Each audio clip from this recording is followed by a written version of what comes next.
Hi, are you planning to take a drop for your NEET examinations because you are not satisfied with the results you had this year? क्या आप सोच रहे हैं कि break ले ही लेना चाहिए?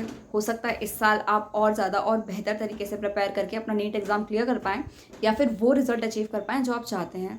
तो चलिए कुछ प्रोज एंड कॉन्स पे नज़र डालते हैं ब्रेक ईयर के। सबसे पहला, डेडिकेटेड प्रिपरेशन टाइम मिल जाएगा आपको।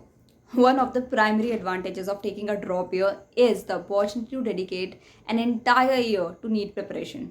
This extra time will allow for more comprehensive coverage of the syllabus. Revision will lead you to practice more and a deeper understanding of the concepts. End of course ये सब के बाद improve knowledge और foundation भी बहुत strong हो जाएगा।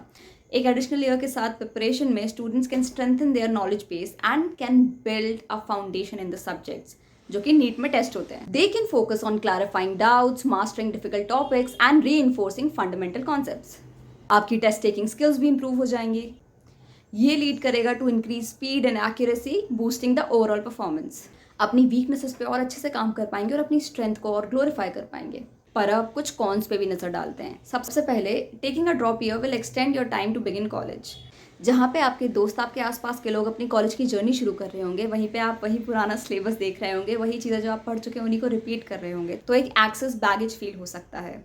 Societal और पीयर प्रेशर भी आपको झेलना पड़ सकता है, क्योंकि कई बार आपसे लोग पूछेंगे कि ड्रॉप क्यों लिया, ड्रॉप लेने की क्या ज़रूरत थी, एक साल वेस्ट हो जाएगा। इन सारे सवालों का आपके पास जवाब होना चाहिए ताकि आप उनको जवाब दे पाएँ अगर आपको सही लगे तो इस चीज़ के लिए भी आपको देखना पड़ेगा। अगर आप गैप ईयर लेते हैं, उसके लेने से पहले और उस पूरे साल के दौरान आपको बहुत सारे सवाल आएंगे कि क्या ये चीज़ सही थी, क्या ये सही डिसीजन था, क्या मेरा साल बर्बाद तो नहीं होगा। और आपको मेंटली स्ट्रांग होना पड़ेगा अगर आप इस डिसीजन को गो थ्रू करना चाहते हैं तो। And yes, last but not the least, financial consideration. आपको ये भी देखना पड़ेगा कि क्या आप और आपकी फैमिली आपका एक साल के गैप को बियर कर पाएगी विदाउट एनी प्रॉब्लम, विदाउट ज़्यादा इश्यूज़। काफ़ी सारे सवाल हैं और आपको अपने आप से सच बोलना पड़ेगा कि क्या आप सही में लेना चाहते हैं या नहीं। इसी के साथ जवाब जो भी हो, ऑल द बेस्ट।